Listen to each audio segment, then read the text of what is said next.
What up, though? So, it's been a long time. Shouldn't have left you without a recap to step two.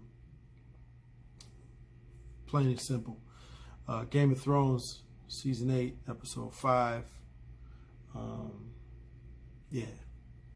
So it opens on Varys. He's at a table, and one of his little birds come in and says she won't eat. You know what I mean? He was like, we'll try later. Basically, Varys has tried to poison Dany. He said, we'll try again later. So Jon is getting back in town, and Varys meets him. And Varys, one more time, tries to give Jon the throne. And one more time, Jon doesn't want to take it. And I don't know why. Who knows why? It's like he's been a disappointment lately. I feel like Lady Marmont was right. And Jon is like, she's our queen. And then just walks off. So next scene, Tyrion walks in, and he, to talk to Dany, and she's officially like, hair's all frizzy, her braids messed up because Missandei ain't there to do it for her. She's batshit daddy crazy, and she's like, and Tyrion's like, something I gotta tell you. She says, somebody's gonna betray me, right? She's like, is it Jon? He was like, nah, it's Varys. So basically, he had to snitch for his own good because Varys told him, and he had to act like, he was in the middle. And basically, at this point, you have to talk to Daenerys like she's a crazy person with access to dragons, and not like you can't reason with her. You have to like watch your steps and say yes, like she's on a ledge, like, yes, I didn't mean to, like, whatever you want. So now Varys is at his table. He hears the soldiers marching. He's like, yep, I know they coming for me. He takes off his rings. He burns the stuff. He put, stuff that he was writing about who the true king was. They bring him out in front of Dany, and Tyrion approaches. He was like, it was me. He kind of shook his head like, I'm glad it was you, like on some Donnie Brasco shit, like Al Pacino told Johnny Depp. And she said, you're sentenced to die. Dragon flamed him. He didn't even scream. And then Jon just looks at her like, you really crazy.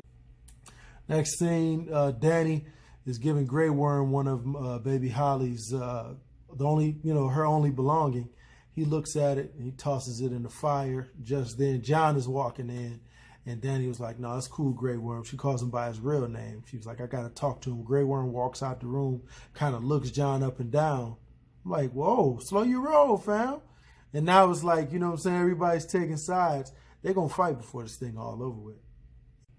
So now Jon comes in. Dany says, didn't I tell you not to tell your sisters? They told everybody, and this is how it is now. That's a win for Sansa. And she made it about her and Sansa, that's going to be the clash. And, she said, it's all about, you got love. I saw you back there.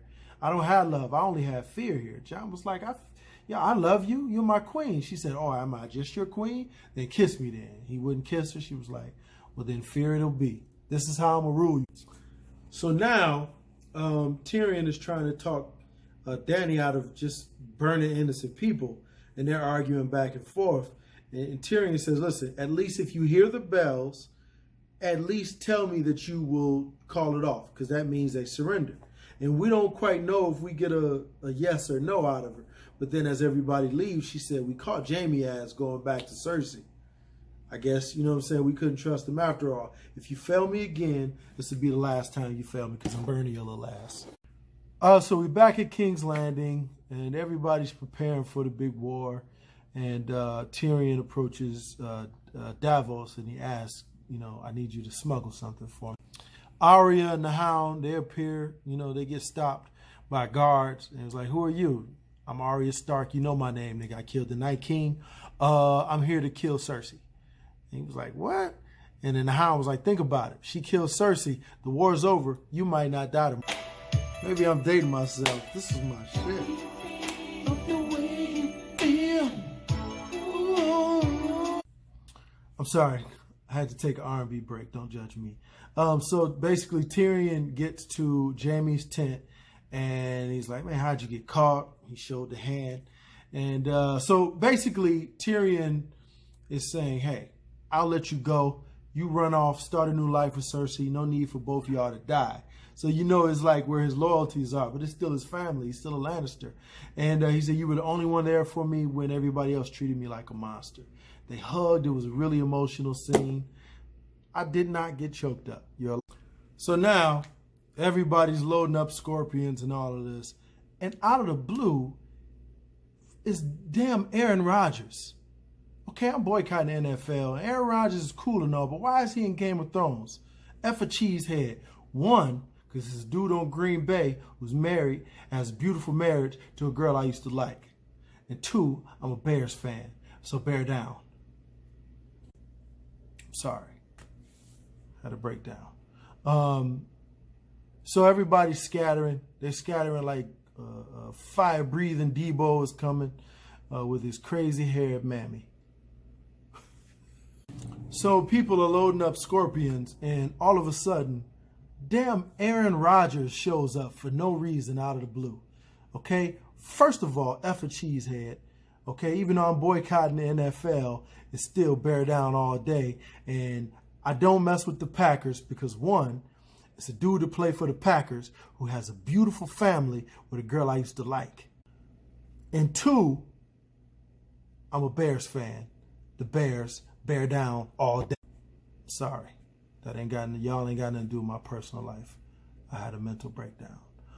So then, next thing you know, everybody's scattering, trying to get in the house like Debo is coming down the street, you know, like a fire-breathing Debo with his crazy silver-haired mammy. So amidst all the chaos, everybody's rushing and running toward the gate trying to get somewhere. You just see Arya and Hound just mobbing through the city, just at an even pace. Bop, bop, bop. It's the coldest scene in the whole show to me. Like when I saw it, I got amped because you know they were on the mission, man. It was a dope. And then they show Jaime, and I heard a joke on Facebook, and they said on one of the Game of Thrones groups, they said apparently Jon ordered some more Dothrakis off of Amazon because all of a sudden they got a plethora of Dothrakis out there fighting. So Jon, Tyrion, and Davos is, you know, so on the hill looking at King's Landing, and they say, you know, and Tyrion is like, listen, again, if you hear the bells, that means they've surrendered, so call your men back. I'm not the one to hurt you, girl, and with love there ain't no guarantee. So now this is where I veer off a little bit, because at some point in time you see Euron look up, and you know, just in the distance you see Dany just barreling toward them. I mean, like a beeline toward the fleet, and then you know she dodges a few of the arrows, but then she starts torching ships. You didn't do that last episode when you had 2 whole dragons and you was just out there flying, just lollygagging during a time of war. And I don't understand. Like you did the same thing, because if the dragons can do in this episode what they did, in last episode, what they did this episode, then why, I don't understand why you just didn't torch everything. Which goes to another point of mine. How in the hell, during this little meeting, right, of the minds, you know, like please, you know, withdraw, you know, take your troops back or whatever, where Tyrion talks to Clegane or whatever, not Clegane, whatever the scientist's name is. Like, you got all the scorpion things just pointed at Dracarys. Why don't you just end it there and shoot it was like 12 Unsullys. It was Jon, it was Daenerys, and then the dragon in the background. Standing still, not even flying. Y'all kill all the dragons flying, so why can't you just shoot everybody and it'll be over? But again, Game of Thrones was biding their time just to try to stretch it out and make another episode instead of creating, you know, compelling stories. It's just like, what are you doing, man? People can see what you're doing. I'm sorry, man. It's just I don't like to be played for no fool, and that's what I feel like they're doing this season. They're trying to play me when I understand. We understand. How can you have such a beautifully written story all this time, and then now you're taking shortcuts, bro? Sorry. I mean, you know, don't get me wrong. This dragon shit was great. Like the CGI to see the dragon, you know, just finally doing, you know, just at a high level, a high usage rate as they call it. But it was just a day late and a dollar short, man. They should have done this last episode. So now it kind of feels like, okay, we knew you had to do it. It's the second to last episode, so get it over with. And, you know, it's just don't, you know, they withheld a little too long, you know? And, yeah, it just doesn't feel the same now. So now it's all quiet, and Jon and the army is looking at the Golden Company and this army, when all of a sudden they hear noises come from out of the blue, and then from behind the Golden Company, the wall bursts and a lot of people catch on fire, and then Jon and them, you know what I'm saying, kind of push through the gates and start killing. So Cersei's watching this, you know, with that bitter face, and Qyburn comes in, and she was like, you know, so what's going on? He was like, babe, the Iron Fleet and all the Scorpions are dead. And Cersei's delusional. She says, well, our soldiers will fight for their queen like none other, better than any sellsword ever could. But it's like, no, ain't no, it's over. So now Jon and everybody, they mobbing through, they push through the front of the army, and they looking at the King's Landing people like, what's good, you know? And then as they see the dragon just burning everything up, they just drop their swords. Just all of a sudden. And somebody yells for them to ring the bell. And Dany's, meanwhile, she's landed, you know, on the roof, and she's kind of looking at this like, you know, what's going on? And then eventually they ring the bell, you know, which should mean surrender. I'm sorry. If you had, listen, don't expect me to believe that to end the war, all I got to do is kill this dragon, and somebody as ruthless as Cersei is not going to do it. All I got to do is shoot everybody here. I would have shot Dany ass with arrows. I would have shot everybody ass with arrows and pointed 4 scorpions at the dragon who's just sitting still. There's no way you can expect me to believe that you wouldn't take that shot and kill everything. What kind of rules are you having, Cersei? That's stupid, man. And don't expect me to believe. To tell you the truth, I'm only wearing a hat because my little 9-year-old cousin roasted me when I went back home, and she asked me why your hairline's back so far, and I didn't appreciate it. So now, I ain't calling her Khaleesi no more. Dany is just perched up on the roof with this dragon, just looking around, full crazy, and before you know it, just starts flaming everybody, citizens included. People scared, just indiscriminate flames going everywhere. And I'm like, what in the hell is going on? Grey Worm throws it, it breaks the truce that they had because they had surrendered, and now everybody's fighting again. Kung Fu. I mean, those cats was fast as... I'm sorry. So Jon is now telling everybody to retreat because, again, remember, these guys have dropped their swords. It's supposed to be a full retreat, you know? But no, Cersei, if Cersei is in flame mode, I'm in flame mode, says Grey. So now Jaime he got locked out of the door, so he went around to find another way into Cersei because true love will always find. And out of the blue, Euron is just coming out of the water from being flamed on the boat, and he says, hey, King Killer, you want to kill another king? Technically, I'm the king because I effed the queen. How about it? You could say you took out 2 kings in your life.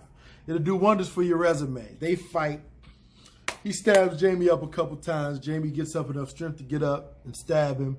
He's laying there with some delusional shit like, I'm the man who killed Jaime Lannister. Meanwhile, Cersei is up on her little balcony, you know, looking at this, and Qyburn, whatever his name is, the scientist, the hand, comes in. He says, babe, the Red Keep is over with. It's over. You need to leave this MF right now. Like on some serious shit. It's time to... So waiting at the bottom, Hound and Arya is about to go up the stairs, and Arya Hound turns and he tells Arya to go. He said, you don't want to be like me for the rest of your life. You want your revenge. If you keep going with me, you're going to die. You know, she'll get killed by, you know, somebody on the way out. And she's like, thank you. I guess she listened, but, you know, technically she should have stayed with him because, you know, Qyburn, whatever the hand's name is, I forgot his name, and the Mountain and a bunch of guards are just at a swift pace trying to walk out. And ceiling starts to crumble again. It falls on a bunch of the guards. Now the Hound and everybody's face to face with the Mountain. So Mountain's down there like, yep. They send 3 guards at him. He makes quick work of them. Stabby. Turn around. He looks down at Big Bro. So, you know, the Mountain takes, like, he starts to walk towards his brother. And Cersei is like, nah, stay with me right now. He turns around to her, turns around, starts back at the brother. Qyburn, damn it, the scientist, I'm sorry. He's like, yo, you heard what your queen says. He takes this man's face, squeezes it, lifts him up. And I'm talking about ragdoll this dude across the way. He is no more. It's a wrap. So now Cersei, this is when Cersei sees it. She's like, what? Okay. And Cersei puts up a church finger, said, I'm just gonna walk past. The funniest part of the entire show. Not like it's supposed to be funny, but. And, you know, so the Hound and Mountain get it on, you know. And Hound can't kill him because he's Frankenstein. Knocks his head off. Not his head, but his helmet off. He's like, oh, that's Big Bro. And they fight. And eventually he picks Hound up and starts smashing in his eyes like he did Oberyn. And Hound finds his eyes. You know, he feels for his eyes on some braille shit, stabs him, shit goes through. And all of a sudden he starts pulling it back out. And the Hound is on the ground laughing like, God damn. And it's only one thing for him to do. And he charges towards him and he trucks him like a football hit through the brick walls and they fall. I'm talking about several stories, at least 20, down into the flames. And it was the only way to go out. It was a great scene. Lasted too long, but it was a great. So now it's back to Cersei. She's trying to find her way out. Rubble's still falling, and she runs into Jaime on some "you came back for me" type shit. And eventually, you know, they get to go out. And she says to him, with the tender music playing in the background, she says to him, I don't want our baby to die. Not like this. I don't want our baby to die. Promise me. And I'm just like, how? I'm like, what are they doing? They're making this horrible character. See, listen, there's a difference. Like you can have an up ending or a down ending, an ending that satisfies what most people would like. Game of Thrones is not about that, right? But this, making Cersei a sympathetic character, having her. So what happens is she embraces Jaime and the rubble falls down on them. Now, we assume that they're dead. No reason to think that they're not, right? But that's not sympathetic? You're kidding me. Like, so she's done all this horrible shit. She was supposed to either, I hear you, Lex, she was supposed to either get eaten by a dragon or something awful was supposed to happen to her at the hands of another human being based on all the people that she's hurt. This is another reason why they rushed the show, which I found out they doing in Star Wars, and they had the option to keep the show going for a little bit more, and they declined. And they wanted to rush and do it. This doesn't do anybody any good, man. It's just not good. And last but not least, Arya is running through the place, you know, from place to place, trying to seek cover. She gets a little girl and her mother killed, and she gets knocked out. She wakes. She comes to twice. She comes to, and the last time she comes to, there is a white horse out of nowhere just waiting for her. So I assume now she is on her way to kill the artist formerly known as Khaleesi. I hate you so much right now. I'm sorry. I just had to say it. It was right. But for real, like, you ever seen the movie Love Jones? It's my favorite movie. That's how Love Jones ended, with Lorenz Tate and Neil Long kissing and rain falling. Cersei and Jaime ended just like that. He was like, nah, Only thing that matters right now is here, is right here, right now. And that's I'm not going into no long speech about it. I'm just disappointed by how listen, you can look at interviews from the cast, okay? Tyrion, Dany, Jaime, Sansa, and a few other people are. You can see they're being interviewed about, and when they're asked about this last season, every last one of them have like a, you know, like either they come right out and say they didn't like it, or they, you know, they're saying something different than what their face is showing. So anyway, I just hate for this beautiful, beautifully written show to end on such a rushed and almost sour note. So anyway, I'm gonna holler at y'all a little later. And can we give it up one time for Varys' coat game? Who had a better coat game than Varys this entire show? Salute, partner. Shit used to come at an angle.